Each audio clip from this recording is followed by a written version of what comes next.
Finally made it to the lab. Oh shit. This is a new voice I'm narrating in. This is Okabe's new brand. This is Rintaro, Okabe's new voice. Oh no. No, I'm not doing that. Oh, we finally made it to the lab. Mayuri, Ferris, and everyone else were already there waiting. And Kagari, too. Kagari was lying on the couch in obvious pain. Her breathing was shallow, her complexion was pale. Something bad could happen to her at any moment. Daru, how is it going? Just a sec. I've got the route I used last time I hacked it. Checking it now. The last time? Why did you do something so dangerous? It was a bet with a buddy of mine. We were going to try and see who could hack it faster. Winner got a year's worth of go-go curry. Hack into what? It. CERN. It. Yeah. It? Okay. He probably had no idea how dangerous that was. Huh? You're not going to ask who won? From the way he was acting, there was no need to even ask. Just hurry up. Suspicious Roger. you've already done that exact thing before, but all right, moving on. So, I guess that has to have happened sometime between the events of Steins Gate and now? Because it was new to him in Steins Gate. Yes. So, for whatever reason, even on world lines where they don't hack into CERN and do all this timey-wimey experiment stuff, he still just gets dared to do it and does it anyway. I guess. I mean, sure. Why the hell not, right? Just let the coincidences pile up. That's fine. Since their plan to steal back Calgary had failed, there was a good chance Stratford would resort to even more desperate measures. There was no time to waste, and... Oh, Karin, you're not looking so good. No, it's nothing. It's not nothing, Nya. Let me see, Nya. Ferris ripped off my coat. You're really hurt, Nya. Okabe, you're bleeding. Oh, Karin. It's just a flesh wound. I tried to avoid looking at it, but there was a lot more dark blood staining the inside of my shirt than I expected to see. When the men had stabbed me before, it must have gone in pretty deep. And I'm just gonna power through. I'm fine. You are not fine, Nya. Luca Nyan, go get the first aid kit. At least one of us here knows how to dress a wound. Okay. It's not me, BT Dubs. No. How encouraging, Luca. I'm all right. Forget about me. Mayuri, how is Calgary? Come to think of it, if you were going to have first aid administered by one of the lab mems, Yep. and wanted to maximize your chance of survival, Yep. which one would it be, and why would it be exactly Suzuha, unquestionably? Ooh, Suzuha was... I was going to say Ferris. Because Ferris owns and operates a business. I'm sure she has at least basic training first aid in order to make sure, like, just in case the worst happens. But you're absolutely right. Suzuha has been treating real gunshot wounds since she was like 9. But here's the thing. Suzuha has been treating gunshot wounds on a battlefield. Is she treating wounds... When she's treating wounds, is it, like, helping people live longer, or is it mitigating people who are going to be dying anyway? Either way, that's one step up from anybody else here. Turns out the real answer is Kaede. Secretly in pre-med? Yeah, secretly in pre-med. No one asked. Wait, that's what Yuki's job is. Kagari, hang in there. Kagari was still lying on the sofa, panting for breath. For the last few days, she'd been getting weaker and weaker. That is a really funny CG. It's like, it looks like she's like using telekinetic powers to... Yeah. And like without the context, it could be that she's like sick and awful, or it could just be that she's tired of your shit and is just like, no, Come, go children, away. gather round Go as away. I read my will. Her hand reached up into the air. Mommy, where are you? Mommy's right here. I'm right beside you. Mayuri grabbed her hand tightly, and she finally smiled a weak smile. Mommy, tell me, am I just going to disappear? It's okay. Ocarine and Daru will do something. Ocarine. That's right. You know Ocarine, don't you? No, Karine. Ocarine. Kaguri's lifeless eyes turned toward me. Don't worry, just a little more. Just a little more and you'll be back to normal. We're still assuming that at some point we found Kaguri's memories. Did that happen? Okabe, Uh-huh. erase me. Kaguri, No. Erase me from within her. At this rate, she's going to... Those were Kurisu's words. Personality and memory were two different things. But just because she had Kurisu's memories, that didn't mean she had Kurisu's personality, but... Oh no. Oh, sweet. Please, Okabe. Erase me.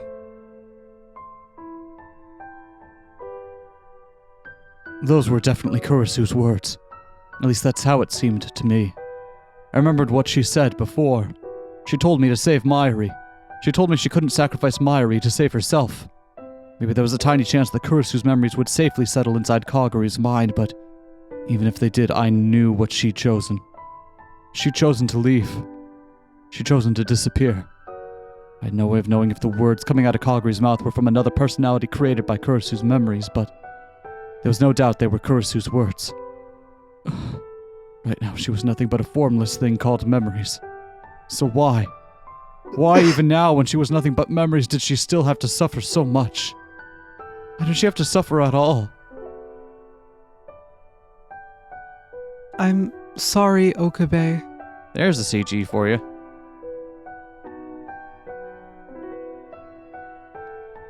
Clear drops fell from her softly closed eyes.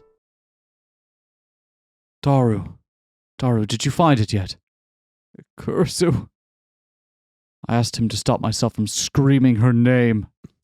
Hang on, just a little more. Just a little more. So is this going to be like the choice point? Do you already remember the choice point we're coming up to? Yeah, it is. It is today. I'm supposed to. What? Save once more on January 15th and try to ignore calls from this point on. It doesn't say when or what, so. Okay, so we just ignore calls. Yeah. It looks like we're just trying to ignore phone calls. So. I see. Yeah. This isn't good, Uncle. Suzuha whispered to me as she looked out the window. 1, 2, 3. There's a bunch of them outside. It's gotta be Stratfor. Daru! Okay, come on. The tension was rising every second. Was he done yet? Why wasn't he done yet? Got it. Daru! Alrighty, I got it. Bingo. Oh, they're hacking Stratfor.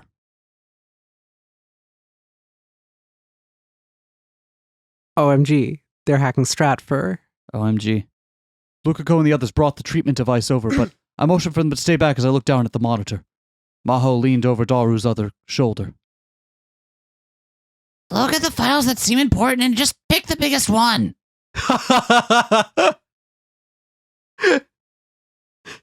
Alternate world line where they accidentally overwrite Kaguri's brain with Leskinen's porn collection because it's the biggest file. Shrine maidens as far as the eye can see. Accidentally put in groan or junk. Or John. Teaches. Wait, the Trashes. big one? Could it be this one? But the file name is John. That was Mozart's Christian name. That has to be it. I don't get it, but okay. There are a lot of files inside it, though. Let me see. Inside the folder were several files labeled with codes. Oh, right, and these are all Mozart numbering system thing, right? Yup. Oh, shit. That's a lot more than 2, which is the expected number. There's more files. There weren't this many when we were doing the research. Which meant that after the Amadeus program was shut down, it had ended up in Stratford's hands somehow. Somehow. And they'd gone to do more experiments with it. Somehow. There's no way to know. Oh, right, we're in a different world line. Never mind. Yeah. One of these has to be Kaguri's memory data, but I... K6205. Huh? K6205 is Kaguri's memories, Daru. Kirchhoff number 620, the magic flute. K620. I found it. Now do it just like we talked about. Why does he know that? I've forgotten. I know that he knows that for a reason, but I've forgotten what it I was. forget where that came up. It has because I'm mixing in stuff from other routes now. Yep. Because I don't know where he got that from in this one. Compared to Kurisu's time leap machine, the process was a lot simpler.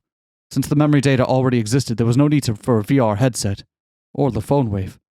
All we had to do was use the decoder program on Kaguri's memory data, then use CERN's LHC to compress it. Then we somewhere over in the Swiss border. Hey, did someone turn on the LHC?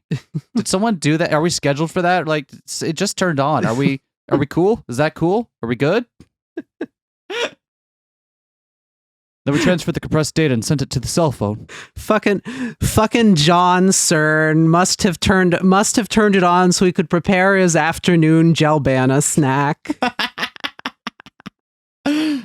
Hurry! We're completely surrounded! Daru, are you ready? Okie dokie. All right, do it. Wait! I looked up and saw Maho was staring at the screen, her features frozen in her iron mask. What is wrong, Hiajo? Is this really going to work?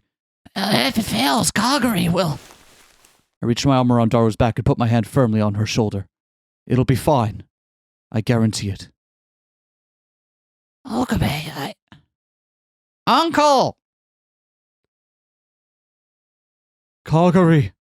I stepped away from the PC and knelt down in front of the sofa where Kaguri lay. Okabe. Ready? Goodbye. Yeah. Kurisu. They're here! Daru! Roger. The sound of footsteps coming up the stairs. The sound of the phone ringing. Which we will ignore but save. Yeah, let's save here.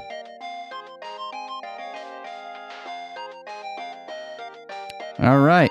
We're going to ignore the phone this time, though. As all these different sounds filled the air. Listen, Okabe. The last thing she said was, I think that you... Motherfucker. Whether those were Kurisu's last words or Kaguri's, her words were cut off by the sound of the door and the sound of screaming. I hesitated. Not only did I hesitate to answer it, but I almost tried to tap the button to reject the call. But then Kaguri's fingers cut mine off.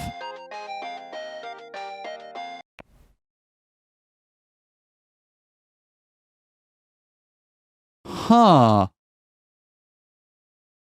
And then her fingers, or maybe Kurisu's, tapped the button to answer the call. And held the phone up against her head.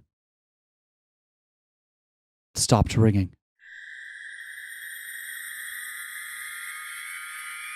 Why has this caused a worldline change?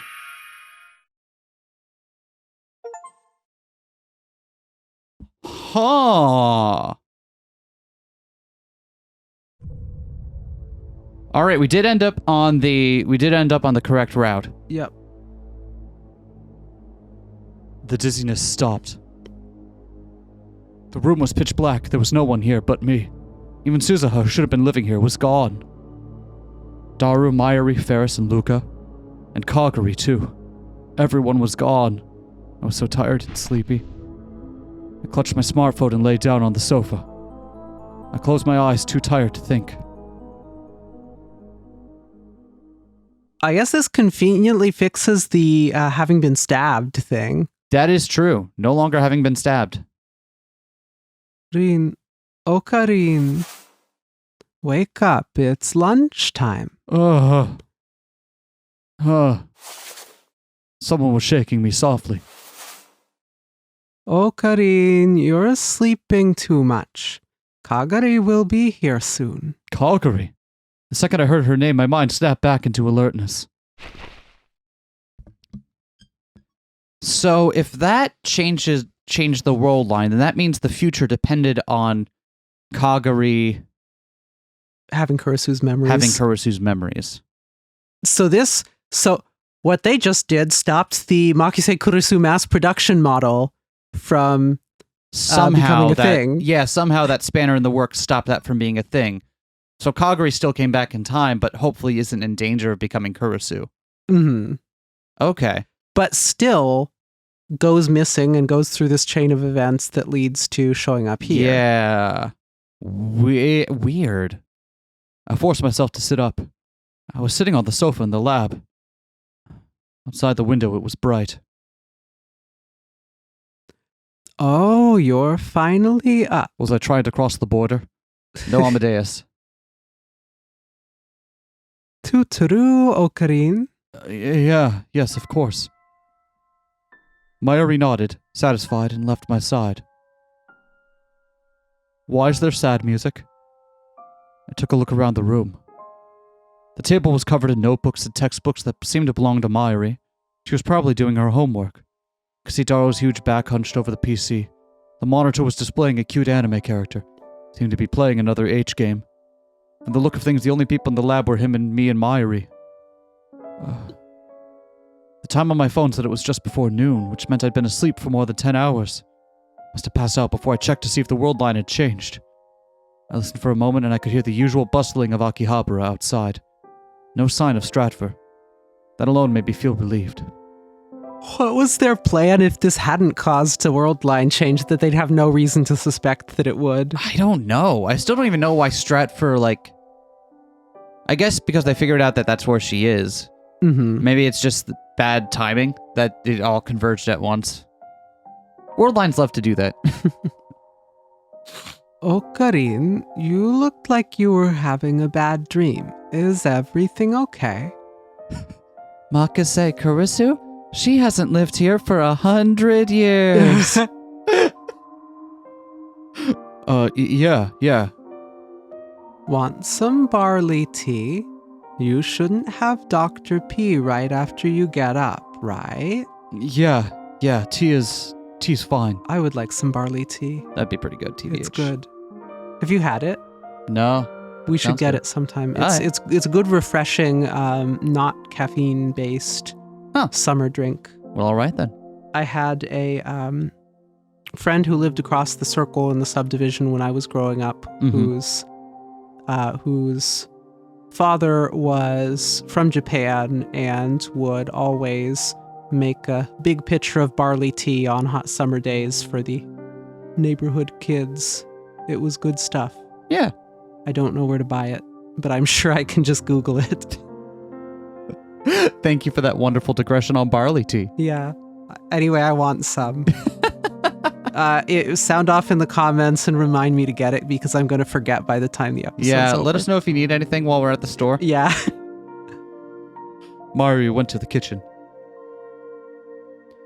Oh, there aren't any clean cups. Just give me a second, I'll wash one. I'm fine. There's no rush. Oh, Mayushi, I'd like some tea too. Okay. This all felt like an old memory. It seemed like ages ago when I'd last had a normal conversation like this, but this was no time to be sentimental. While Mayuri was washing the cup, I needed to get things straight in my head. There was a world line change, wasn't there? In the end, I hesitated at the last second. If Kagari or perhaps Kurisu hadn't stopped me, maybe the world line wouldn't have changed, and Stratfor would have caught us. But change it did. I could still feel the lingering sensations from my reading Steiner, so I was sure of it. From the look of things, Mayuri and Daru were the same as ever, and the immediate danger was gone. The reason for the change was probably the deletion of Kurisu's memories from within Kagari. Those memories must have included something that dealt with the time machine, which meant that their existence was important enough to control whether or not the world line changed, and I deleted them. It could be the opposite as well. Maybe even if Maho's program hadn't worked right, the memory rewrite failed, the world line would have changed anyway. Unlike last summer, it wasn't clear what was making the world line change now. I was thinking about that. I feel like we can't assume that, right? A world line can't just change on its own, right? You're on a world line, and unless people are doing time travel shit, it doesn't change. Right. So, though maybe what he means is, maybe it's unrelated. Maybe some unrelated time travel shenanigans were going on that caused this. Okay. Yeah, it could be. Technically, it could be something completely unrelated. It could be Russia's doing experiments at the same time. Yeah. Just by coincidence. First thing I needed to do was see if Kaguri's memories had been successfully rewritten. Here you go. At the same time as I decided on my plan, Mayuri brought me a cup on a tray. I'll get some barley tea now, okay? She put the tray on the table and headed for the fridge. I looked and I saw that there were 4 cups on the tray. 4? Mayuri, why are there 4 cups? Huh? Because Kaguri's going to want some too. I have a really bad feeling about this. That's right, Kaguri. She's coming. She just sent me a message on Rhine. She'll be here soon. I see. What's she coming over for? You called her. You sent everybody a message on Rhine yesterday and said we all needed to meet here at noon. It's our 3rd meeting to try and come up with a way to get her memories back. It's you, me, and Kaguri-tan. Not that we've had any luck so far, though. I called her. Mayushi wants to help too, but I've got work today. Interesting. So Kiryu is still in our contacts. So is Maho. So is Yuki. But Kaguri is not. Fucked up potential. What if she walks in looking like Kurisu? Like actually Kurisu. It's just Kurisu. The world line shifts so that Kurisu still dies, but somebody else lives on in her body. Yep. Turns out world lines can torture you a little more than you figured, Okarin. Oh, man. Did you get your... What? Did you get your line? Yeah. I could hear Mayuri apologizing for the kitchen. I hope she gets her memories back soon. It must be sad not to remember anything except the recent past. Oh, she didn't remember anything except the recent past. What was going on? Kaguri should still have had her memories from when she was a kid. Maybe trying to rewrite her memories actually deleted them? Ah! Okay, Okarin, here you go. Mayuri handed me a cup filled with barley tea. Oh, thank you. Took the cup, trying my best to hide my internal shock. I'll leave yours here, Daru. Thanks. Oh no. I've got that dread feeling welling up in my stomach. I gulped down the tea, stood up from the sofa, and went over to Daru. Daru? What's up? I lowered my voice so Mayuri couldn't hear. Did the memory rewrite for Kaguri succeed? Or did it fail? Daru looked at me for a moment, confused. What are you talking about? Oh no, that wasn't the answer I expected. I'm asking if we succeeded in deleting Kurisu's memories from Kaguri's brain. What movie is that? It sounds scary. Are you finally back to the old you? What? I guess, and again, Daru has no reason to suspect worldline shift at this point. Yep. So, fair enough. I froze for a moment. Daru didn't look like he was lying. He had no reason to lie anyway. That mean in this worldline, Kurisu's memories had never been implanted in Kaguri? Come with me! What? I'm playing an H game You right can now. fap later. Just come with me. I dragged Daru outside the room, leaving a very confused Mayuri behind. Can we, walk and fap? That... walk and talk, you know. No, but I'm imagining it, and that seems like... I'm trying to imagine doing it right now, and it seems very difficult, actually. How would you hold the concentration to fap when you're also trying to make sure you don't walk into anyone? Come to think of it, I think there's a lot of potential for testicular torsion. Wow, it's cold. Sure glad I decided not to do that plan. Yeah, I can imagine so. Okarin, are you trying to kill me? Just be quiet and help me out for a minute. I want to check on some things. He must have sensed I was serious, because after a moment's surprise, he nodded silently. Okay, so maybe he's figured it out now. Is Kagari missing her memories right now? That's right, I've said that a bunch of times. Including her memories of the future before she got on the time machine. Yes, all she remembers is what's happened lately. If she remembered the future, we could at least tell Mayushi who she really was. You're telling me Mayuri doesn't know Kagari's her daughter, right? Yep. Okay, never mind then. Never mind, really fucked up potential, not true. You decided to keep it a secret. Which means the only people who know that Kagari's from the future are... Me, you, and Suzuha. Is that all? That's all, unless you told someone. I see. Sorry, I must not be awake yet. I've had a dream I'm mixing up with reality. Don't worry about it. I live in a dream 24 hours a day, baby. And anyway, it felt like forever since I've seen you so excited about something. Instead of answering, I took a second to think. It seemed like there were three main differences with Kagari in this world line. 1, she didn't have Kurisu's memories. 2, she didn't have her own memories of her childhood. And 3, only me, Daru, and Suzuha knew who Kagari really was. In other words, Mayuri didn't know she was her daughter. Am I back? This Kagari seemed closer to the one I met before I jumped to the Alpha world line. Everything seemed mostly the same as before, including the fact that we were trying to get back her memories. Did this mean a second world line change had sent me back to the old one? If I had the divergence meter, I could tell, but... Is someone trying to get back to a world line where Kurisu exists? Maybe. Because having her exist makes it easier for them to get their hands on time travel tech. Yeah, because Kurisu, it feels like Kurisu needs to exist in some capacity, whether or not that's her Amadeus, her memories within Amadeus, right? They have to, part of getting time machine technology outside of this small cadre explicitly involves Kurisu's research on the subject, right? Yep. So without her, you either need someone willing to share her memories. Yeah, because that feels like the only way to get there. Or you need her laptop. I was starting to think like I used to. I chuckled at myself. I should stop. Decided to have nothing to do with the time machine or the time leap machine. All I could do was help Kagari get her memories back.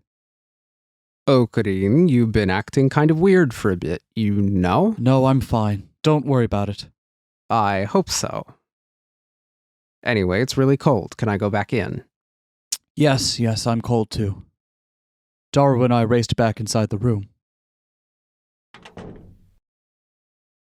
When I got back, I could just barely make out Mayuri's voice. Searching for one thing. This is probably a song. The laughter of the stars, shining on the wind. If you reach out, you can grab it. Mayuri hadn't noticed us come back in. She was putting her textbooks into her bag, and it sounded like she was also singing a song. What song is that? Huh? It was only then that she realized I was there.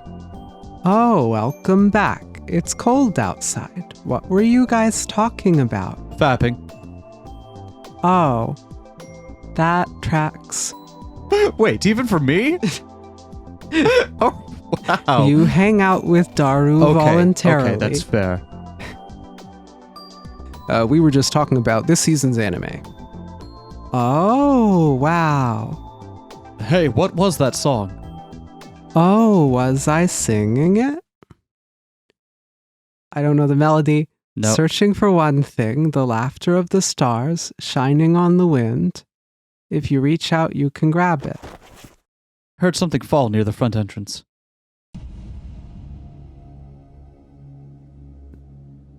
Are we back on the world line where Kagari is the motorcycle suit? Probably. And probably that melody is her activation. Almost assuredly. At some point, Kagari had opened the front door. She was standing there with a shocked expression, her mouth opening and closing. Her bag was lying at her feet. She must have dropped it in surprise when she came in, but did anything that surprising happen? Oh, Kagari, tuturu. That song. I recognize it. Huh? Do you? That song is... Kaguri's trying to point at Mayuri, but shaking too much to do it. That song... She fell to the floor like a puppet with its strings cut. Kagari. Kaguri!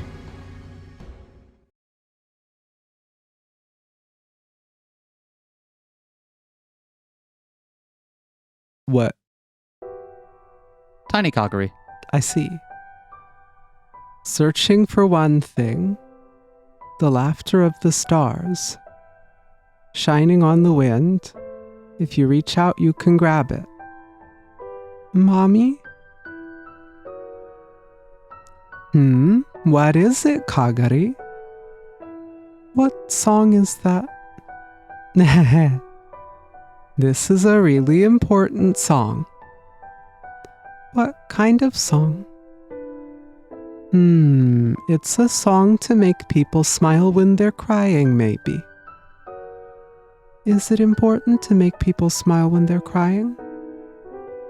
That's also important, but that's not all. This is the song that brought you and me together. This song is the reason we met. So if it weren't for that song, you might not be my mommy. I don't want that. Oh, sorry, that's not what I meant. I'll always be your mommy, no matter what. But, I want you to remember this song, Kagari, for the day when you meet someone really important to you, so that when they're crying, you can make them smile. Come on, sing it with me, okay? Searching for one thing, the laughter of the stars. Searching for one thing, the laughter of the stars. You're really good. Now the next part is... Mommy? Where are you, Mommy? Where'd you go, Mommy? Mommy? Mommy? No! Don't go. Mommy?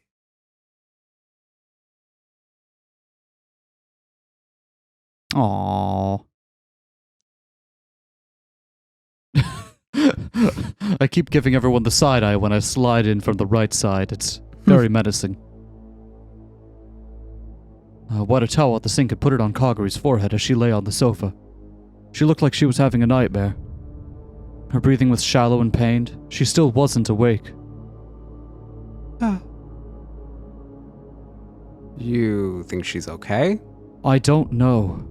She just collapsed out of nowhere after all. It had been about 5 minutes ago when she had arrived and then immediately collapsed. Daru and Mayuri and I had somehow managed to get her over to the sofa. Wait, isn't putting a wet towel on someone's forehead what you do when they've got a high fever? She doesn't look like she's got a fever at all. Does this work on people who just passed out? It's not like we got a better option. I don't know of any other things we can do. Neither Daru nor I had the knowledge required to handle the situation. Are you prepared to make an untrained medical check, Daru? Gee, if only we had a brain science expert on hand. If only we had a brain science expert. Oh, if only we had a brain science expert!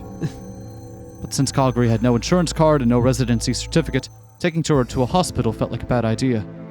All we could do was wait for her to wake up. Mommy. I heard her whisper something. Huh? She just said mommy. We both put our ears closer to her mouth. No, don't go. Mommy. She suddenly jerked upwards. The two of us just barely managed to avoid getting a headbutt. Ow! That was close. Wait. No, I missed my chance to... Wow. Wow, Daru. Wow, Daru. Wow, Daru. Stupid. I'm so stupid. I ignored Daru, who was bashing his head against the floor in frustration, and spoke to Kaguri. Are you alright? Okabe? Kagari seemed confused, and it took her a moment to realize that she was lying on the sofa. Huh? Was I asleep? Why? You don't remember. You saw Mayushi the minute you got here and then fainted. When I looked at Mayuri. I realized her tone had changed since the worldline switch. More precisely, it had switched. It was now back to how it was when I first met her. She seemed to know the song that she was singing. The song? Oh, that's right, that song. I know that song. I've heard it somewhere, a long, long time ago when I was a little kid. Oh, for the win. This is totally a sign that her memories are gonna come back. Where's Mayuri? Where did she go? I have to get her to tell me about that song. Her eyes darted around the lab. She had to go to work at May Queen, so she left as soon as you got here. She was really worried about you. I'm really sorry. They asked me to come in for the lunch shift today, and I really can't miss it. Okabe Rintaro, take care of Kagari for me, okay? I see. Is there anything else that you've remembered? It doesn't matter how small. Anything else? She put her hand up to her forehead so she could think. But then she shook it softly. No. I don't remember anything else. I know that I've heard that song before, but I can't remember who I heard it from at all. Does she actually not know it, or is she lying? Because we know she had the dream, heard her muttering mommy, and so on. Is she actually not aware that she had this dream? Or and she has this connection, or is she obfuscating? Yeah, because she might be I don't know why she would be, but it's possible. Did you dream at all when you were passed out just now, Kagari-tan? Dream? Yeah, you looked like you were having a bad dream. You kept saying mommy. Oh, you yelled that when you woke up as well. I did? I wondered if that song might have been the key to bringing back some of your memories or something. Well... Because she does keep turning off to the side like that, and we know that that sprite only generally gets used when she's of two minds, let's say. No, I can't remember anything. I think I was dreaming, yes. And that dream was very important. I see. I'm sorry for causing all this trouble. But both Daru and I knew this was a big step forward. She knew the song Mayuri was singing, and she said she learned it when she was a child. That would have been in the future before she'd gotten in the time machine, which meant that there could only be one answer. It was the future Mayuri who taught Kagari that song. Oh, Karin, you think asking Mayushi would be a good first step? You're absolutely right. She said she only had to work the lunch shift, so let's head over to May Queen when it's winding down. I'll go too. Kagari quickly stood up off the sofa. Calm down, we're not leaving right away. You should rest for a little bit. Oh, you're right. Sorry. And then her stomach rumbled. Are you hungry? We've got some instant ramen. And Mayuri's chicken wings and bananas, too. They taste better when they are hers and not mine. That is true. They are better. They also better for science when they're hers. Indeed. I'd like a banana. She seemed embarrassed. You know what they say, time flies like an arrow, fruit flies like a banana. That is true, I guess. Why would you... Thanks for that, honey. Thank you. Welcome back, Meowster. When we opened the door to May Queen plus Nyan Squared, the usual cat-eared maid was there to welcome us. Oh, Kareen. Kagari Nyan too. Welcome back. Hello, Ferris. No. Kareen, every time you've been here lately, it's been with a different girl. So it's true what they say, that you've mastered the aura of a popular college boy, nya? That's not it. I'm here to see Mayuri anyway. I figured she'd be about done with her shift. She was working in the kitchen today, Nya. Oh, the kitchen. We didn't have enough maids for lunchtime today. So we had her come in to help, Nya. How many guests died? Daru, Nya. Isn't that just the 7? 7 is the answer to your question. Hey, is it really okay to let her cook? She really wanted to cook, but we had her focus on washing plates, Nya. That was fairish for you. She knew exactly who belonged where. I told her she could go home, so she should be changing right now, Nya. Meow. Tell her we're waiting outside then. Nya-ha, Roger.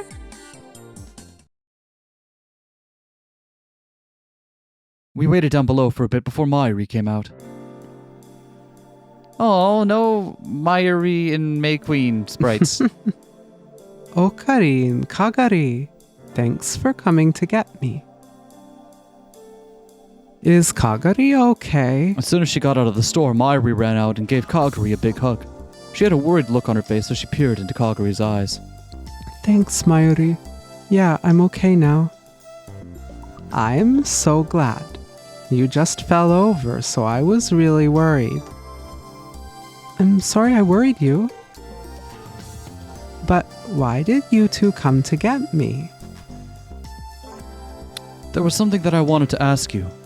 About that song you were just singing. I repeated the conversation I had at the lab for Mayuri's benefit. Can you tell us where you first heard that song?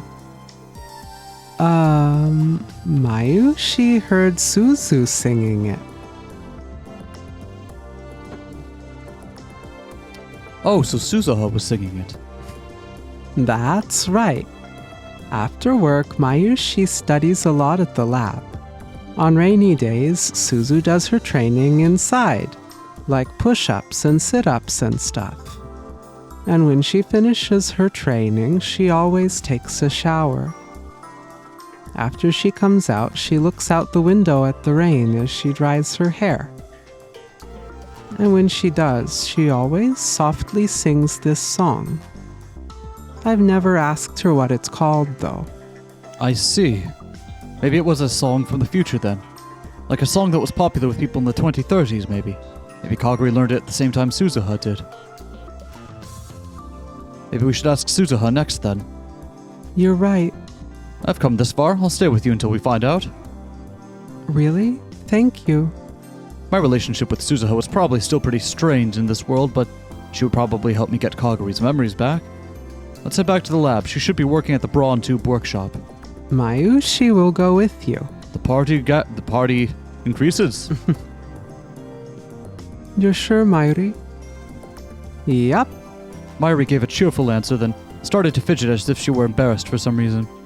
I don't know how to say this, but when I see you, Kagari, I feel like I have to do something.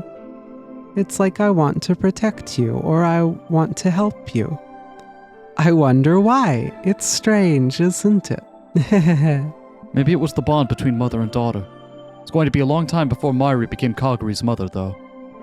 And also, I think it's sad not being able to remember things. Sometimes I forget what I had for breakfast, and that makes me sad. Horrifying. Because it will never come back. Truly. I can't go back to breakfast again. Truly horrifying stuff, Mayuri. And then I eat pancakes for dinner. Well, maybe that's not the healthiest thing to... Alright. Thank you. It's fine. Let's all do our best. And so the three of us went back to the lab.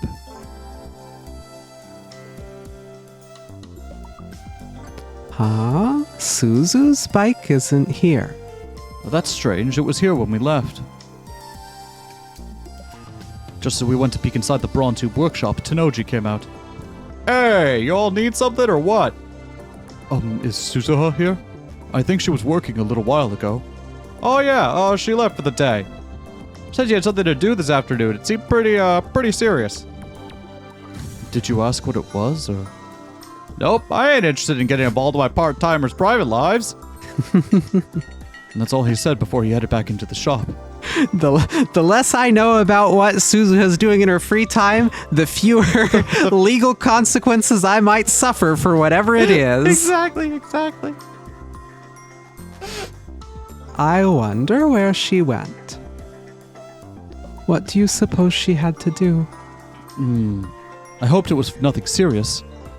I'll try a Rhine. Okay, so we're not supposed to accept phone calls, but we can... Well, we're already on the route now. It doesn't matter, so... I think I've got a hint for Kaguri's memories. There's some things I want to ask you. Where are you at? Oh, that's what she's doing that's important. Now? I do remember now. Yeah, this is what I thought she was doing in the other world line. Go curry. Go curry. Was she eating a late lunch? Was that important? Well, let's go check it out.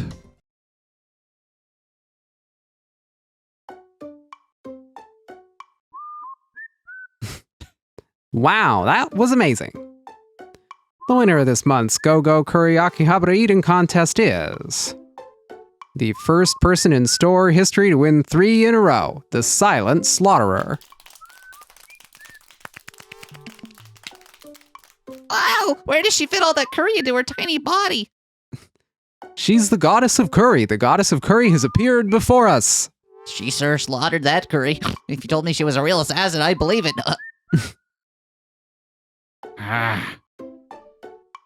Congratulations to our winner, the Silent Slaughterer. Wow. Wow. Was this what Suzuha had been up to? Sword said she won 3 times in a row, and the customers seemed to know her. That means she was a regular? Suzuha made her way over to us through the cheering crowds. Oh, all right. Huh? What's up, you three? What's going on? How is it hanging? Sorry, the tournament was just about to begin, so I didn't have time to type out a longer response. Wow, I can't believe you ate that big plate of curry. Eat what you can, when you can. You need that nutrition to survive on the battlefield. Everyone knows this. This is painfully common knowledge. The battlefield? Did I hear that wrong? It's probably better not to think about it. So, Uncle, what was this about a clue to Kaguri's memories? I explained what had happened so far. Huh? You heard me singing? You should have said something, Big Sis Mayu.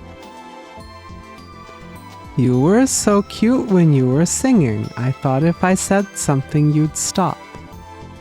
You're so mean. Ah! So where did you hear that song first? My mom. My mom used to sing it. Oh, Yuki? Huh? Yuki? Your mom's name is Yuki, too. Oops. Oops. No, that's not it. Yuki's nickname is Mom.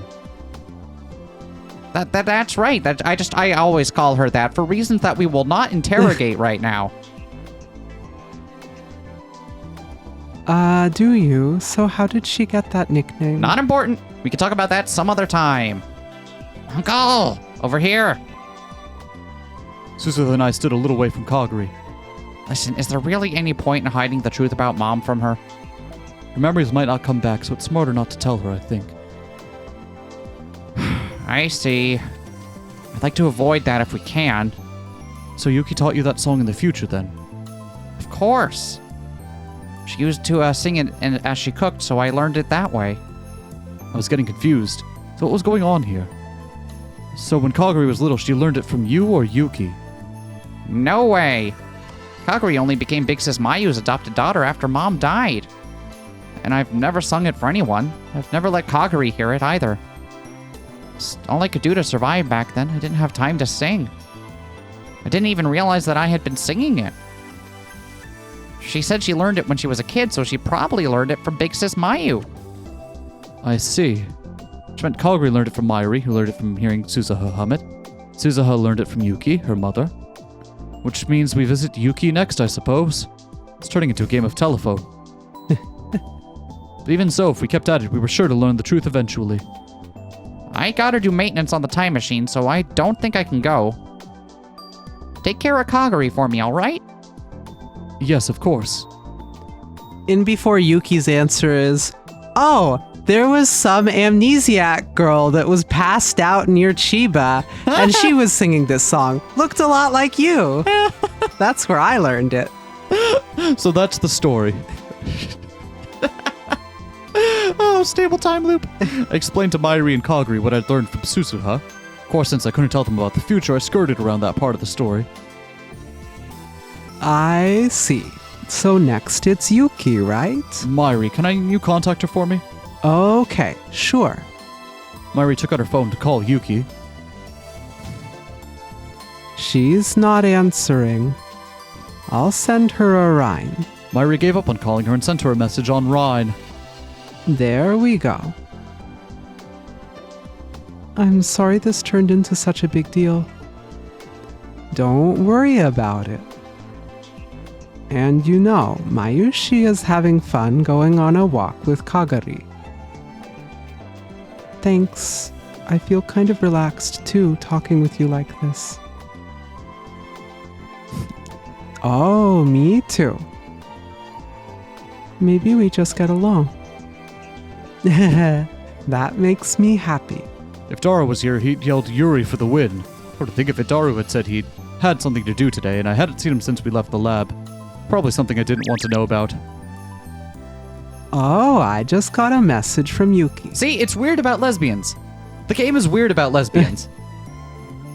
I'm actually on a date with Hashida, it says. Wow, I see. They're dating.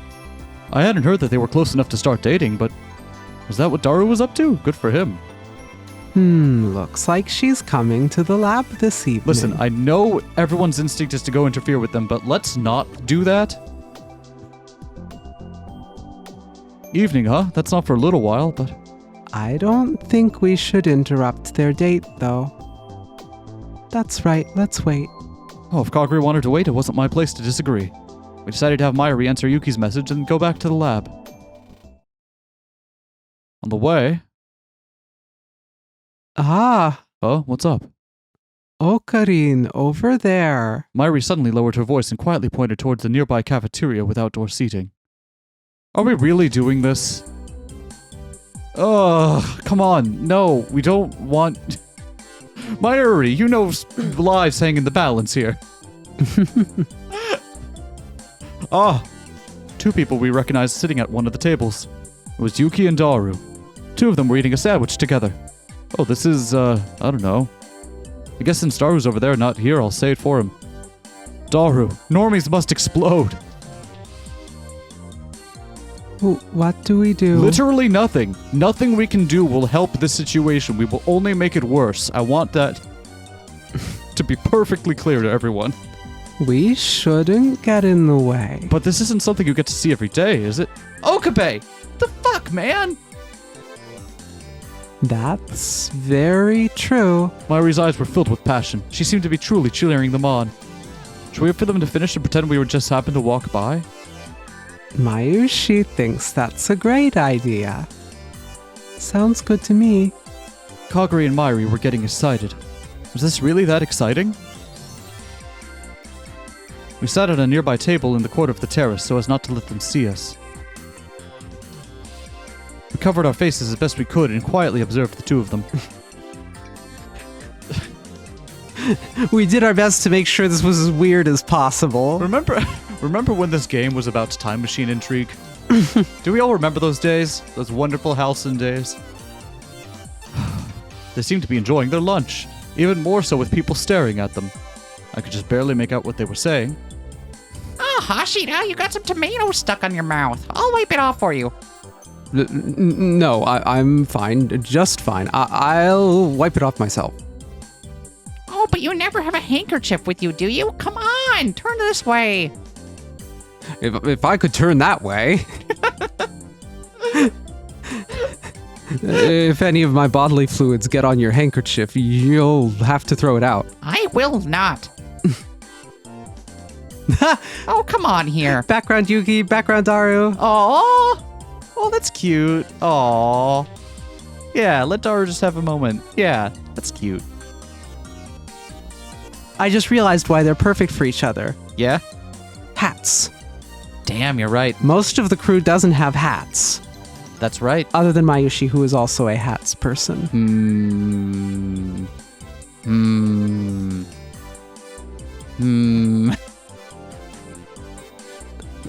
What is he doing? They're getting along so well. I'm jealous. They make a perfect couple. Do they? Of course they do. I don't get it, but all right. They look so happy together. That's so nice. Mayuri was watching them with stars in her eyes, and then... Ah. Mayuri, are you hungry? I was going to eat after work. Oh, were you? All right, I'll order something. My treat. You're sure? Yeah, of course. It's my way of saying thank you for helping. Yay, you're so nice, Okarin. No, Karin. Okay. Mayuri's eyes shone as she looked at the menu. I want crepes with lots of strawberries and cream. Evidently, the place was offering a special on crepes today. All right, what about you, Kaguri? I just ate, so... Come on, let's eat together. Don't worry about it. Thanks. I'll have the banana and chocolate one then. All right, roger that. Want to buy crepes? Being careful not to let Daru and Yuki see me. Oh! Best CG. This is very important. This is a very important one. Good one. Aw. Very happy eating crepes. Oh, those look delicious as hell. Damn, now I want a crepe. Yeah. We have a crepes place. We do. Oh, but all their shit has dairy, probably. Yeah, like most of like the cream stuff has dairy. I guess, and like most of the chocolate syrups will. But like just the fruits and the... I want a crepe. There is a world with non-dairy crepes in it. I don't know if they're going to be what you're hoping for. You know what I mean? Yeah. Like, that's the one thing is, like, some things just aren't worth having non-dairy versions of. Do you want me to save this so you can edit silly things into it? I don't know that I have anything better than this. This is perfect already. All right, if you say so. This should not be despoiled any further. Mayuri holding a tiny Kaguri holding a crepe? You'll just have to imagine that one on your own. These are so good. I can't believe it. Right? The chocolate has just the right amount of bitterness. And the strawberries are good too. Here, Kaguri, say ah. Ah. Look at how happy Mayuri is to be feeding Kaguri. I'm just annoyed we don't also get a CG of Okarin blissfully devouring a crepe, for a moment forgetting the pain of his tortured existence. And just eating a crepe. Yeah. Crepe's pretty good. It's not the best I've ever had, but like it's up there. I would get this. I would willingly eat this crepe a second time. When you think about it, you can never eat the same crepe twice. That's Heraclitus. What? Did Heraclitus say that? Yes, I think he was an ancient Greek cook. Moving briskly along. Aww. Wait, what are you making me do? Aw, come on, you don't need to get embarrassed. We're both girls. That's true, but... Oh, you've got some cream on your cheek. Oh, oops. Mayushi will get it off for you. I'm okay, I can do it by myself. Kaguri hurriedly took a hand mirror and handkerchief out of her pouch and wiped it off. Aw, Mayushi wanted to do that. Come on, Mayuri, you can't do that. Huh? Why? Why? Because when you say stuff like that, it makes me feel weird. Weird in what way? Yeah. It makes me really want to let you spoil me. It's strange, I'm supposed to be older than you. Kaguri's cheeks flushed red as she stared up into Mayuri's eyes. That means you love me, right? What? Mayushi loves you too. Mayuri, Oh, she doesn't really mean anything by it. Don't let it bug you. She doesn't. Hey, give Mayushi a bite too, okay?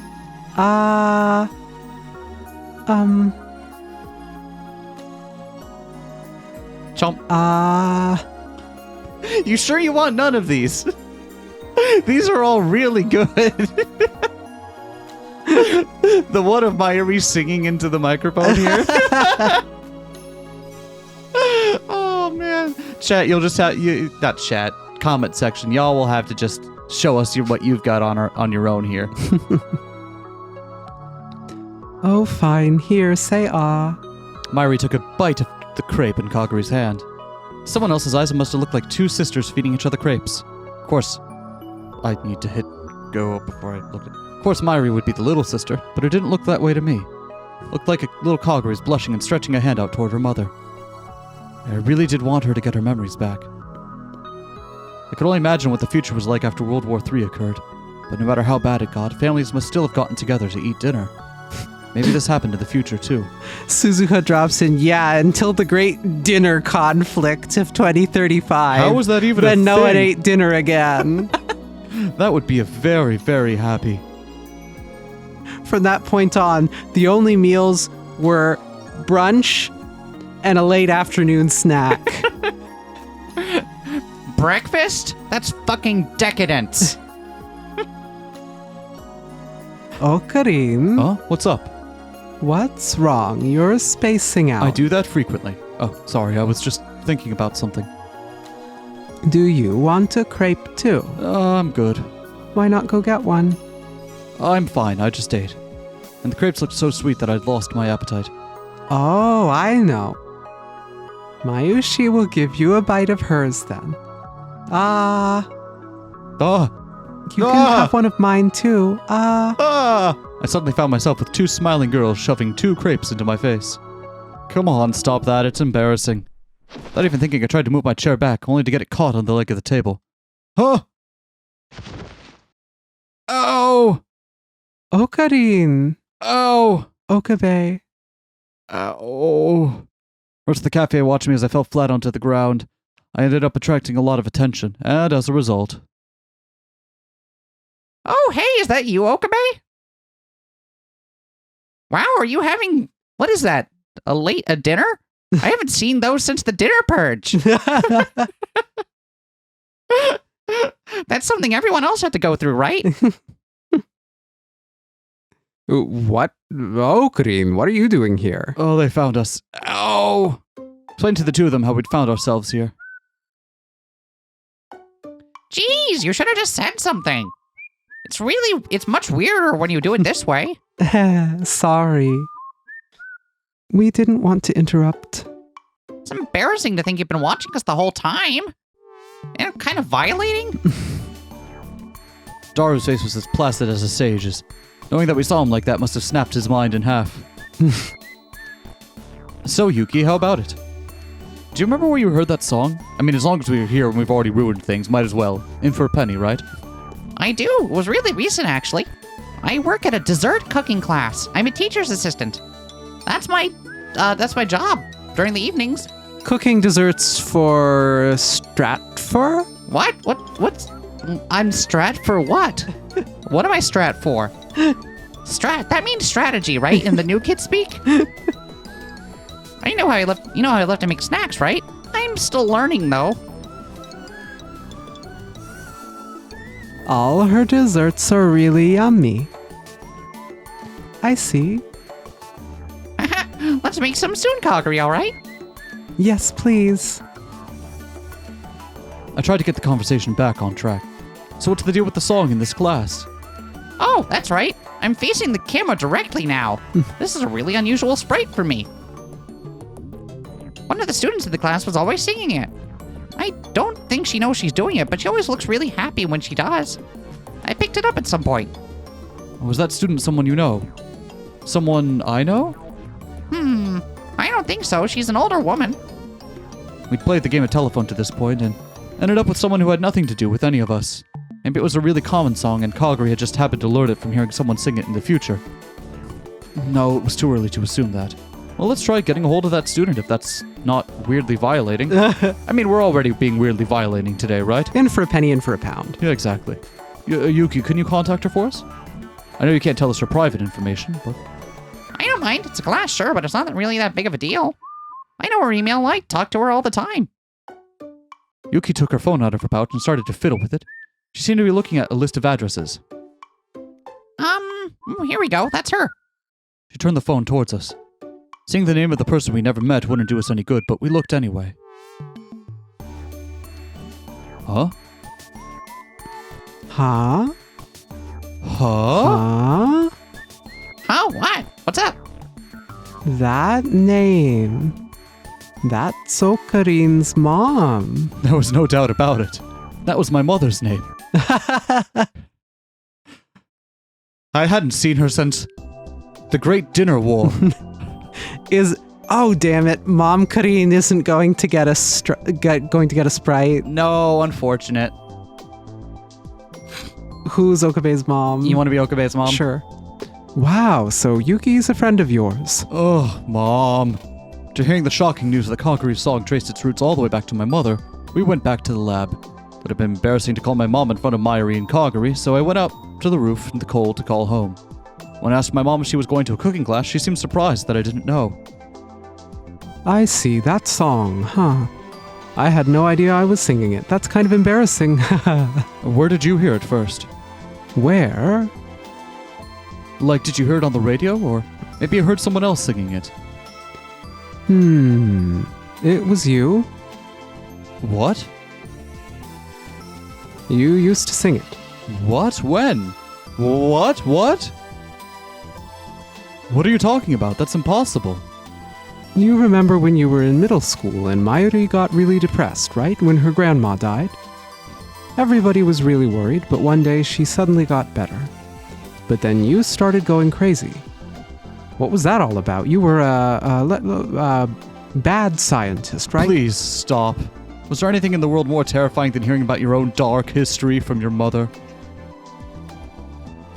When you started being a bad whatsits, you would sing that song whenever you took a bath.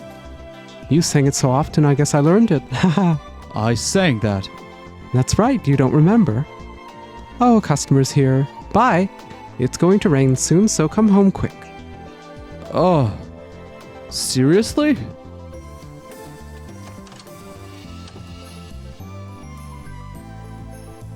So, Karin. So, Karin, how'd it go? Confusingly. Did you find anything out?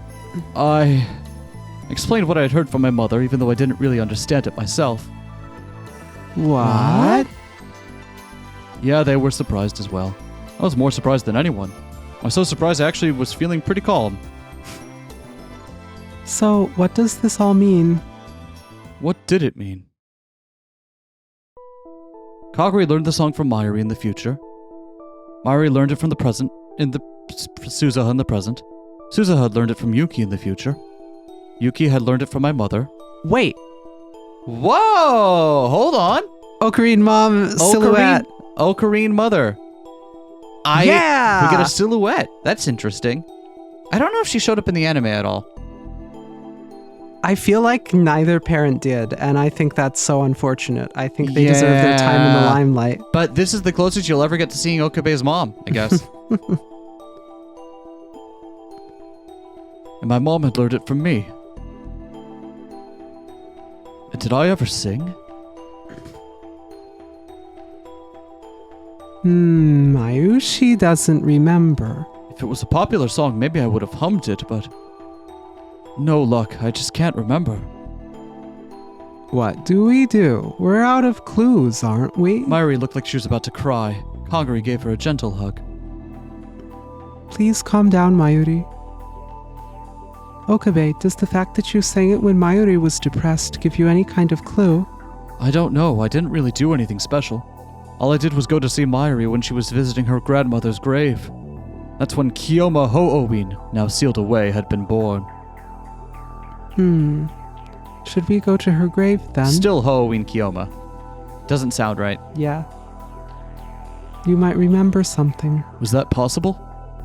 After all this, I want to see this through to the end. Okarin, Mayushi wants you to do it too. Well, alright then. Let's go. Thank you. The sun was about to set, so we decided to go the next day.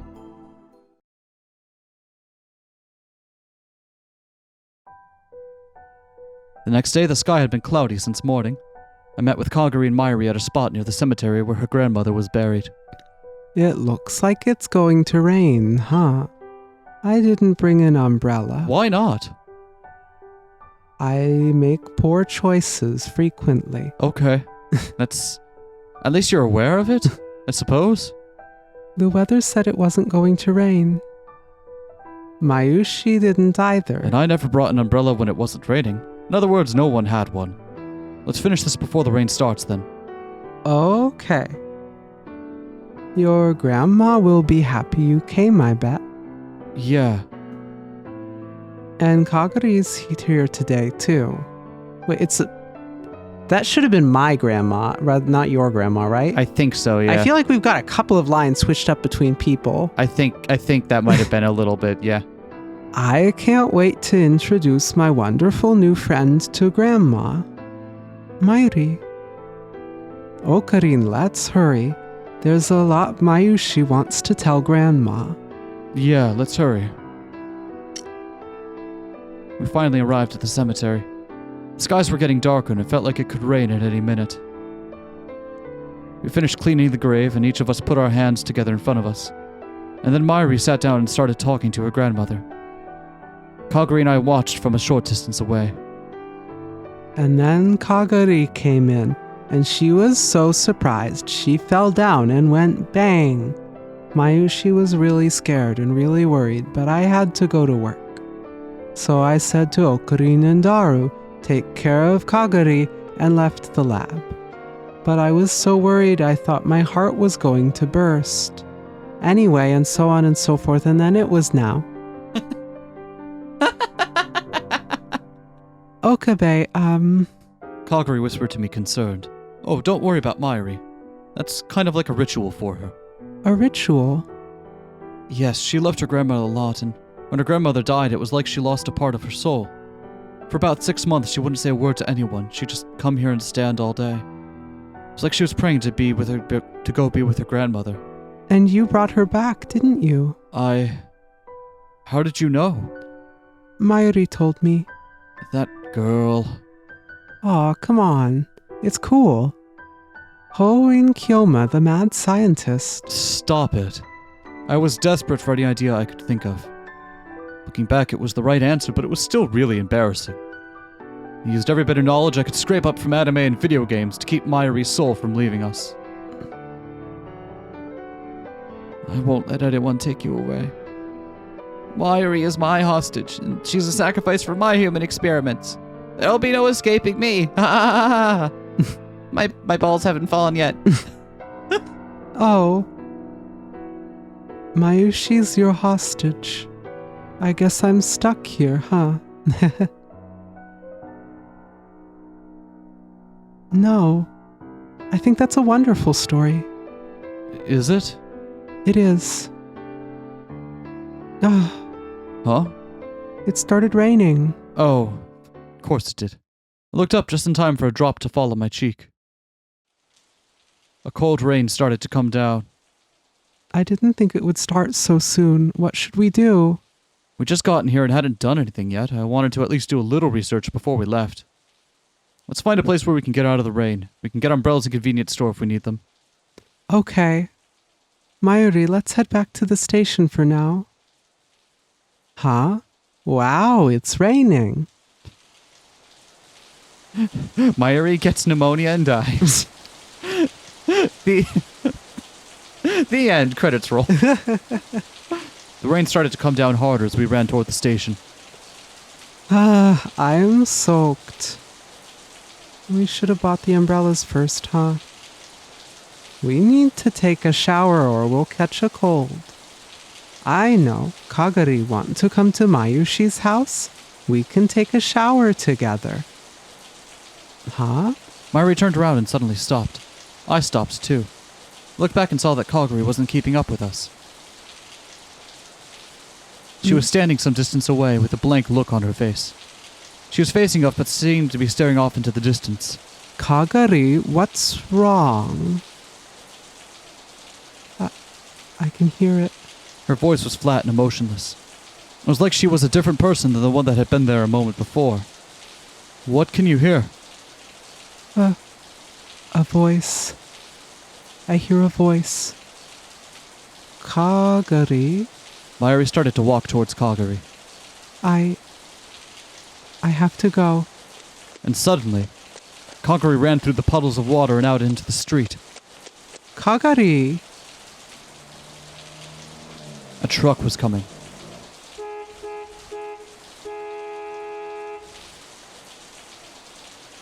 Kagari, run! Mayuri screamed, and my body moved on its own. I yanked Mayuri's shoulder down and knocked her to the ground so she couldn't run out on her own. Ah! And then I used that momentum to run out into the street myself. Always with the redheads. Oh, Karin.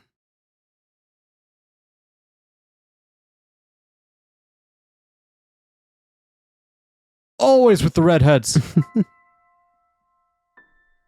A long time ago, the air wasn't dirty like it is now, so nobody cared if they got wet in the rain. When Mommy was your age, Kagari, she loved the rain. She ran around outside with Okarin. When you run in the rain, it's like you're swimming in the sea. Okarin and Mommy were fish swimming in the sea, the only two fish in the world. It was so much fun.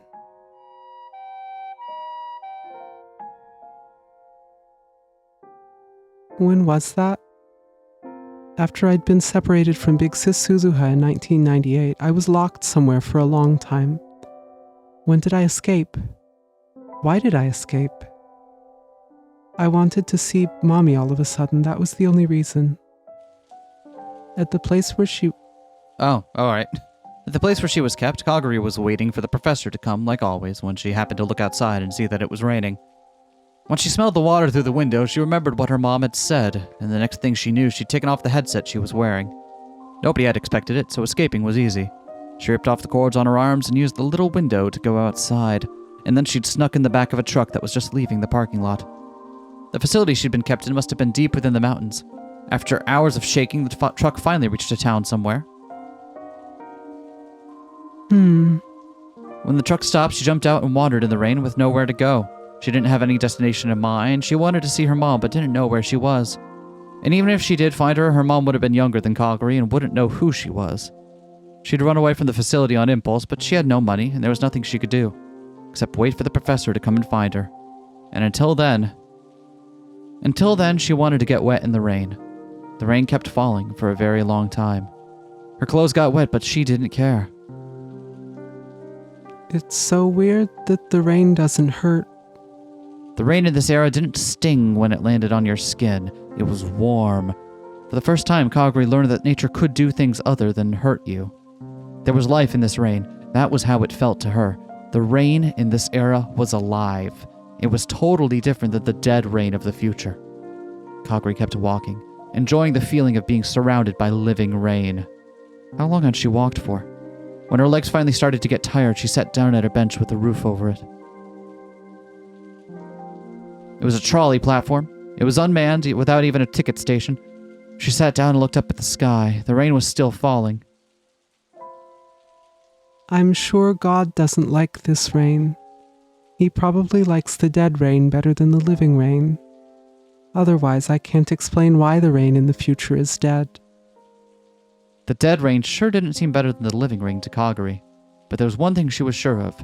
In the future, where Mom was, the rain was dead. When she saw Mom again, the rain would be dead. So she wasn't really mad at God.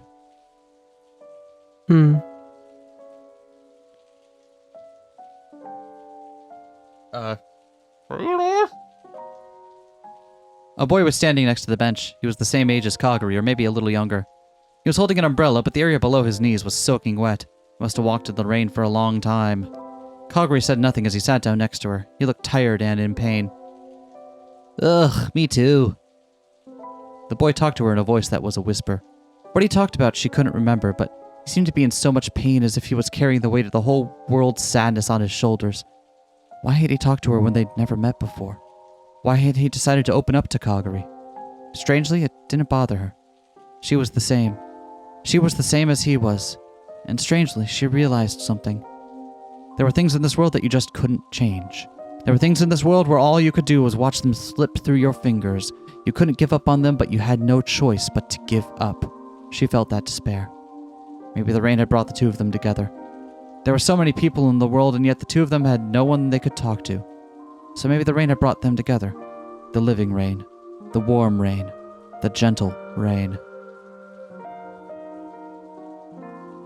Okarin and Mommy were fish swimming in the sea, the only two fish in the world.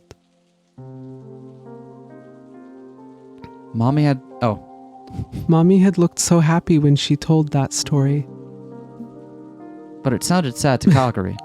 Because the world was so big and it was just the two of them alone. It would be lonely and sad to have no one else there. That's what she thought. But now she understood how Mom felt. Just a little. Just two fish alone in the world, but that was different than being totally alone. No matter what else, there was someone next to you who felt the same way.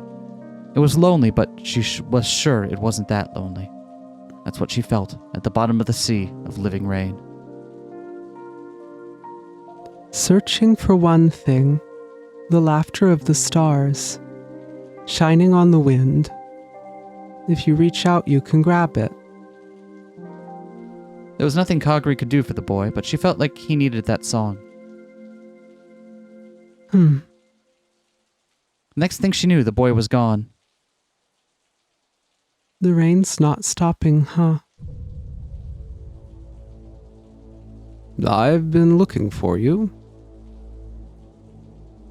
Come on, let's go. What's wrong?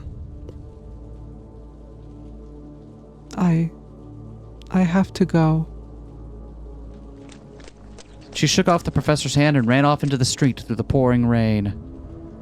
And then she saw a truck splashing up water from the puddles as it came barreling towards her.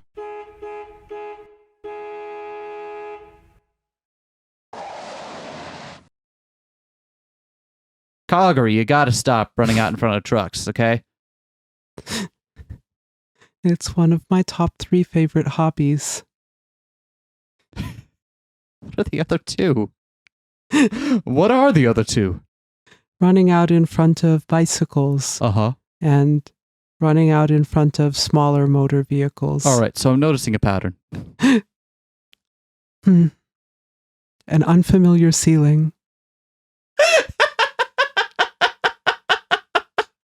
Kagari, that's so fucked up. I'm alive? Kagari woke up and realized she was in a hospital bed. Kagari. Mayuri was looking down at her with eyes swollen bright red. Okarin, Kagari's awake. Oh, well, that's good. Hello. I don't get to be on this side of the Sprite thing very often, so I guess enjoy looking at my sad face. Kagari. You were almost hit by a truck. You weren't hurt, but you just passed out, so we called an ambulance just in case.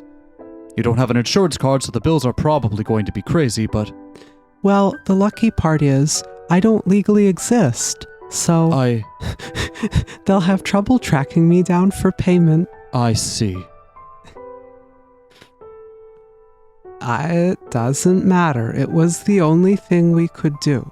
I'm just glad you're safe, Kagari. Okarin saved you at the last second. Mayushi thought you were both dead. Mayushi thought. Don't cry, Mayuri. Okay. Oh, that's right. I kind of remember. Okabe jumped out to save me. I'm sorry, I don't know what was wrong with me. Thanks. No, I'm just glad that you're safe. In a fit of emotion, Mayuri leapt on Kaguri. Oh wait, hold on, we're still in Kaguri time, actually. Aww.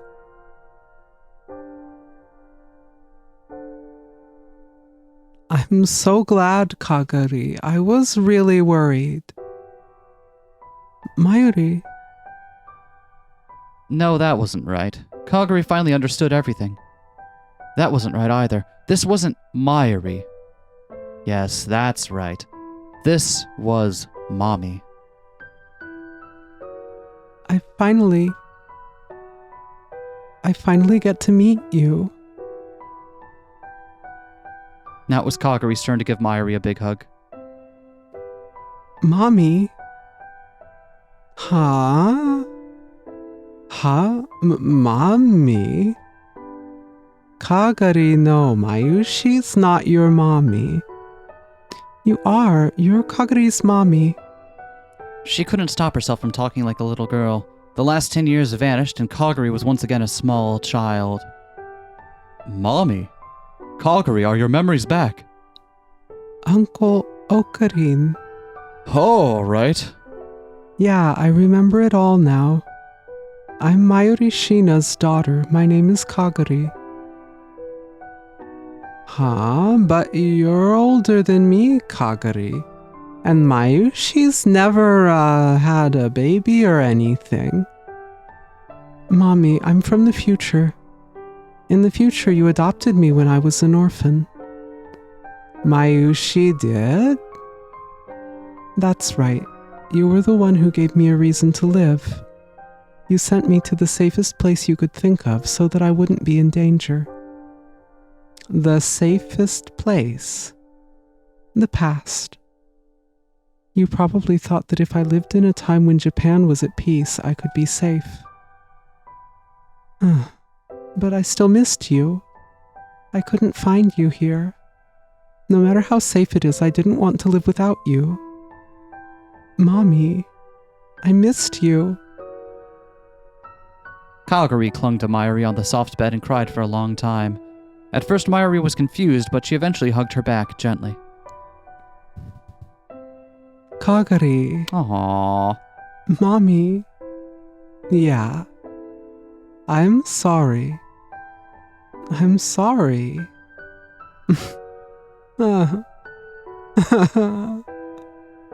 I'm sorry.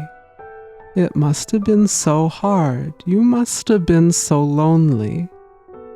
You were sad for so long because of me, weren't you?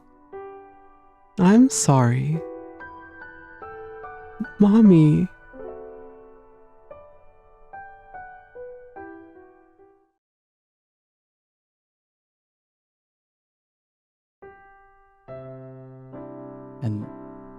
And that's how I, Kaguri Shina, got all my memories back. The next several months were wonderful. Every day I would come to the lab and play with Mommy and her friends. They were all wonderful people. There was never a moment where something fun wasn't happening. Mommy especially tried to spend as much time with me as possible. We'd eat together, go shopping together, or sometimes just walk around with no goal in mind. That normal life was everything I'd ever wanted. The voice I'd heard before began to vanish as I spent more time with her. Mommy always smiled, and she always seemed so happy to hear what I had to say. I was so happy.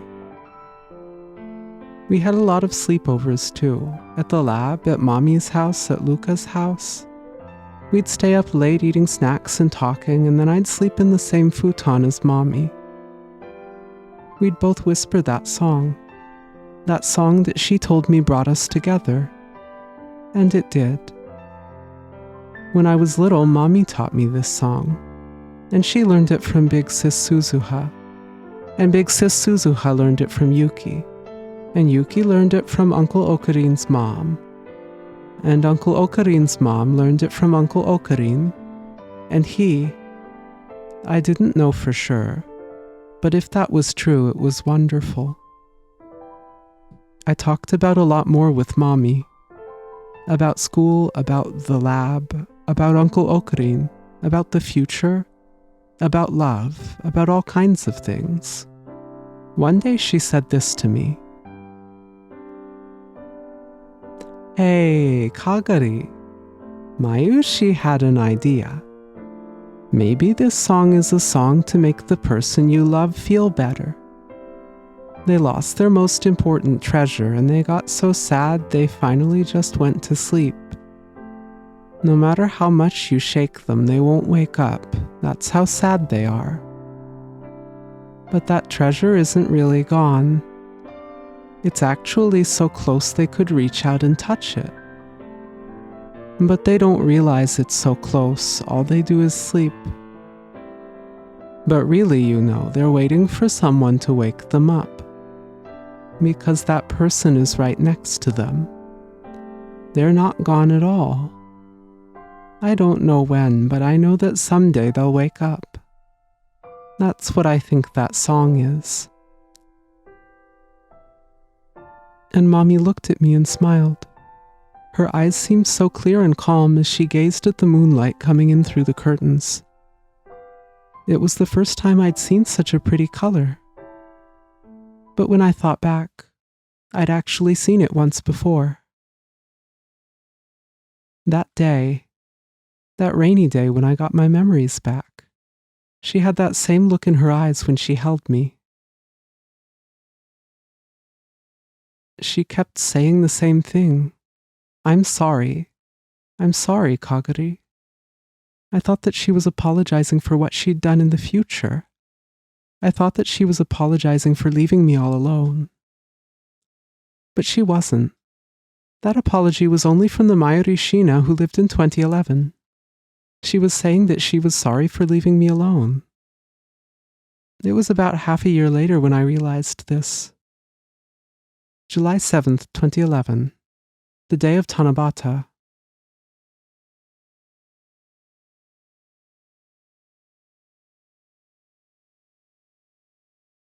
To tell the truth, I had known it was coming. I wonder why Mommy wanted me to come here. Maybe she's thinking of a surprise? Kagari whispered as if she wanted it to be true. Today was July 7th, Tanabata. The lab was going to have a Tanabata party with the Tenoji family on the roof of the building. It was essentially an excuse to hold a barbecue. The sky was clear that day, so the night stars were sure to be pretty. I have to get back and keep getting ready, with Mommy's help, of course.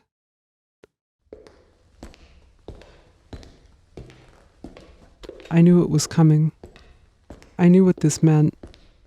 I knew, but I pretended I didn't. I didn't want to come here. I didn't want to see this. I wanted to look away. I took one step after another toward the roof. I need to hurry. Mommy's waiting. Why now? Mommy.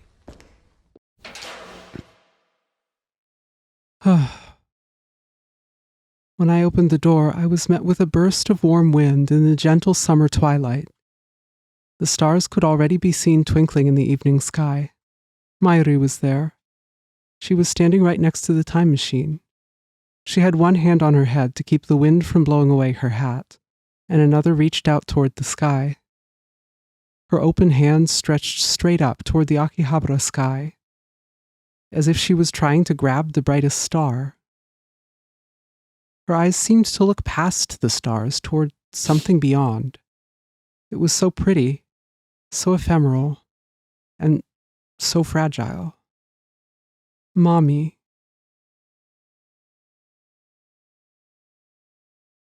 This just keeps switching perspectives. Yeah, it kind of does, doesn't it?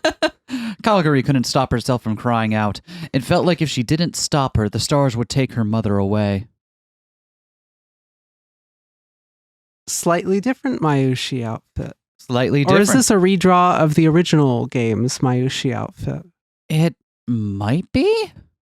It looks slightly It still different in looks design and different, color yeah. to me. Oh, Kagari, tuturu. Mommy, The tension started to drain from Kagari's body. good. Mommy was acting normal now. There was nothing to worry about. Mommy would never leave her. Ever. When Kagari ran over, Mayuri lowered the hand that she'd reached out toward the sky. What's wrong? Why did you want me to come here? Mayuri smiled, slightly embarrassed, and spun the other way. And then she looked up at the time machine. This is what you came here in, isn't it, Kagari? Why bring that up? It's not something Her words caught in her throat. She realized that the time machine's hatch was open. Why? Why is the time machine's hatch open? And then someone appeared from within the time machine. Kagari? Why are you... That's what I want to know. What are you two doing? Big Sis Mayu, you promised you'd keep it a secret from Kagari. I'm sorry I didn't tell you, Suzu. Mayushi wanted to say goodbye to Kagari no matter what. I'll be done soon, so keep getting ready. All right, once you're done, get in. Suzuha disappeared back inside the time machine. A secret? Goodbye? Getting ready? What are you two talking about? I don't understand.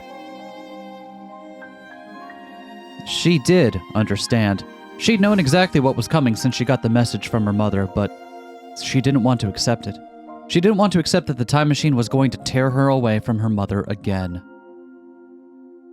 Listen, Mayushi's about to go back into the past with Suzu. Damn, we don't really get to see them up, next to it very often, but a lot bigger than I expected. The ladder for getting into it is very inconvenient. Those rungs don't look like well-placed for stepping. Yeah.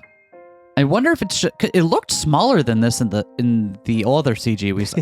I wonder if it's just inconsistency. It's fine. Looking on the solar panels trying to find loss real quick. So that the person she loves can wake up. All of the panels are just a little guy. Yeah, they are. A little balding guy. Yep. He's got hair on the sides and he's got a little mouth going, oh. Yep. It's impossible. The world lines are going to converge. No matter how hard you try, you can't change them. No one can. You're right. Mayushi can't change them. But you know, Okarin can.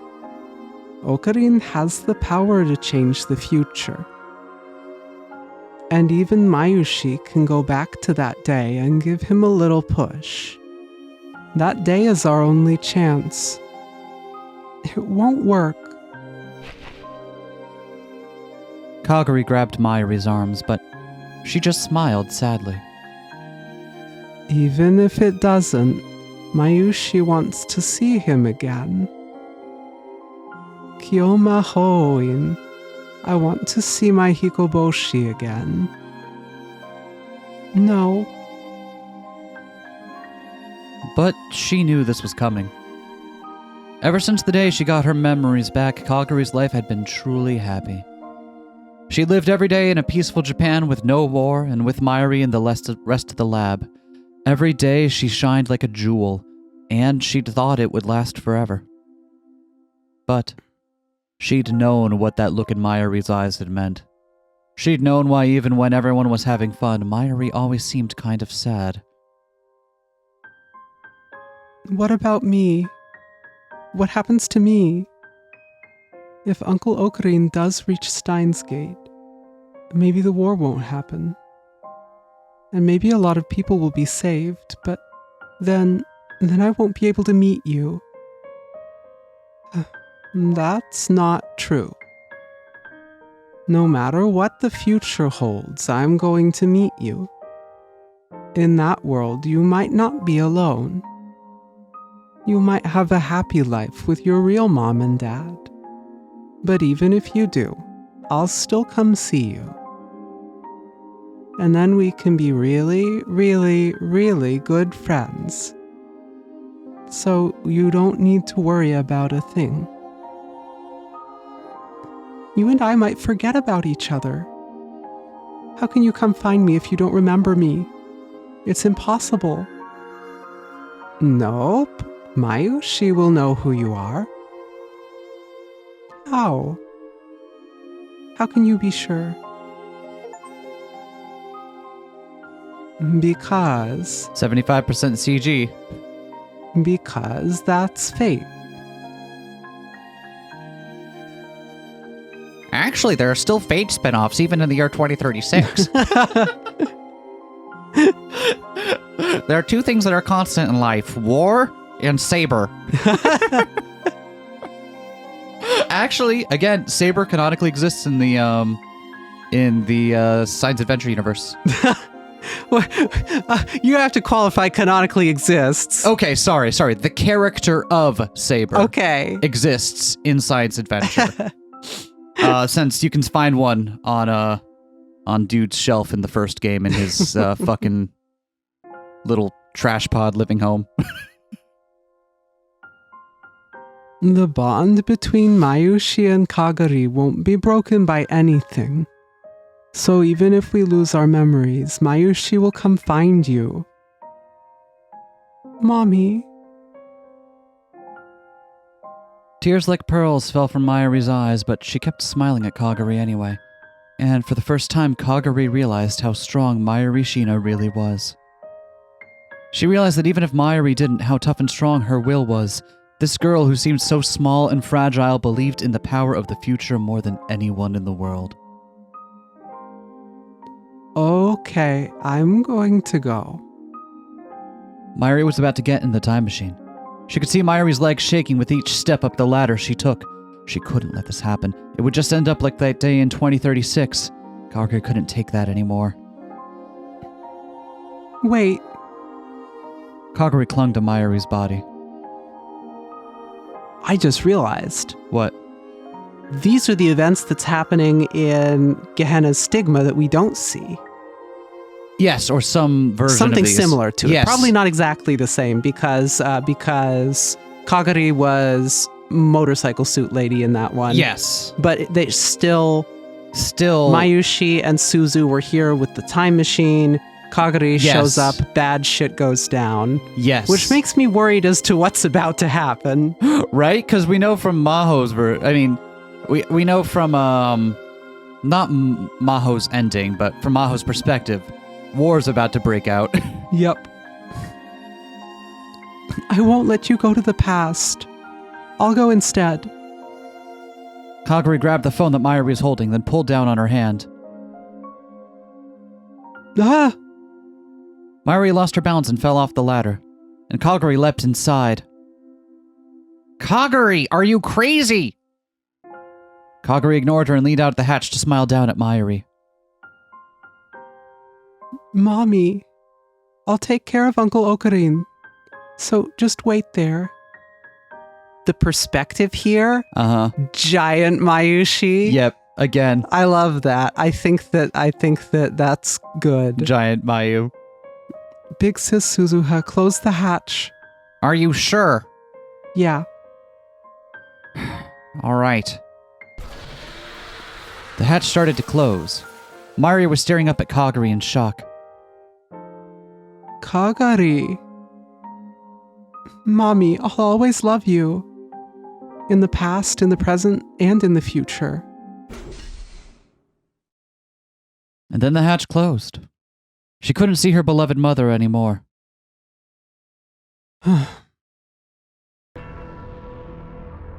She wiped away the tears, sat down in the passenger seat, and strapped herself in. Suzuha sat in the main seat and grinned. I didn't think I'd be doing this with you twice, if I'm honest. We've just gone back to the first time is all. This is nothing like the first time. You were sobbing like a baby then. I could do that now also if you'd like. I would prefer I'm not, like on but the verge thank of it already, really. I understand that, and I appreciate you kind of riding out the adrenaline to at least keep it together for a bit. You were crying a little too, big sis Suzuha. You're right. Let's go, Kagari. To the past. Okay. Suzuha tapped the console and the whole seat started to shake. At the same time, a pale light began to shine from within the machine. The time travel was beginning. There was no guarantee it would work. She might never see Mayuri again, but she swore that she would make this succeed. As the daughter of Mayuri Shina.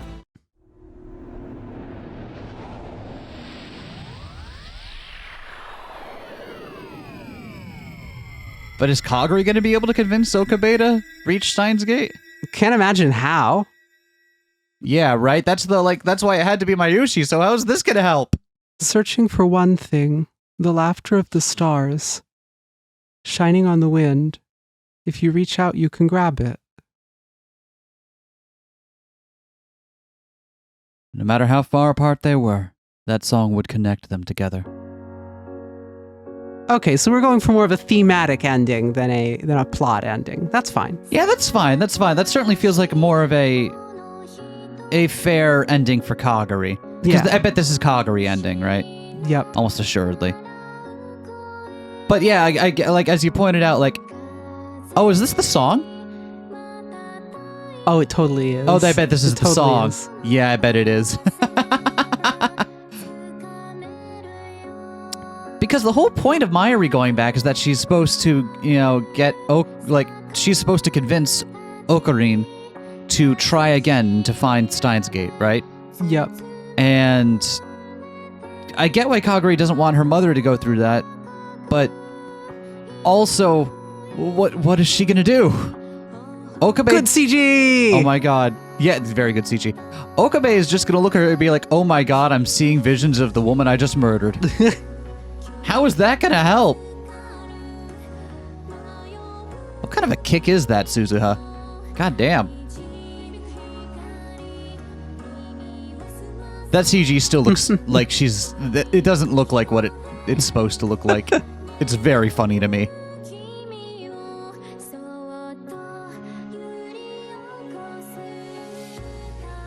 Yeah, there it is. Hoshi no Kanaderu Uta.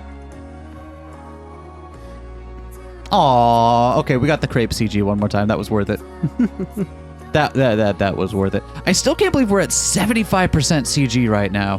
When we've got half the game to go. Yeah, because we've still got 2 more endings, and we have True End to go. So that's fucking wild to me. I guess it would fit if the common route was fully half the length, or half the CGs. I guess. Then the math would The match. common route isn't super long though, as you've seen. Because we've seen like the tree, the decision tree. What if the remaining routes are like 10 minutes each? Yeah, that would be. I mean, it's going to be something like that, isn't it? That's going to be something like that. We're just going to make this next part a little funnier. We're taking a quick break from Steins Gate Zero. That we are. Actually, you know, I bet the True End is going to take a very long time. Probably. Yeah. We're going to take a break from Steins Gate Zero at this point because we're about halfway through the endings. We've done 3 out of 5 and not counting True End, right? Just so that way we don't do this for too long in a row. Curse of Mother Goose completed. So when we come back, we're going to play a different game for a little bit here. You'll probably be excited to see what it is since people have been talking about it for a while as one of their favorites from this year. Yeah, that's Kagari ending. Recursive That Mother it Goose. is. So what other endings do we have? Oh, what other endings do we have left then here? 4 degrees Celsius ending. Oh my god, get Shido an ending. Because these are all new characters that have their endings here. Yeah. So who else would fall into Rhea's ending? Ha! Actually, she probably will, won't she? Will she? Maybe. That was kind of I still feel Maho like- ending, right? Yeah. What about an ending for, is it Fubuki? Could be. Fubuki or Kaede? One of them gets an ending. Yuki ending? Yuki ending. That's what one of them's going to be. One of them's Yuki ending, I bet. But anyway, yeah. We'll take a little break from this game, and when we come back, we'll see you again for the last bits of it. It'll be great. It will be. I promise you that. Bye. Peace, y'all.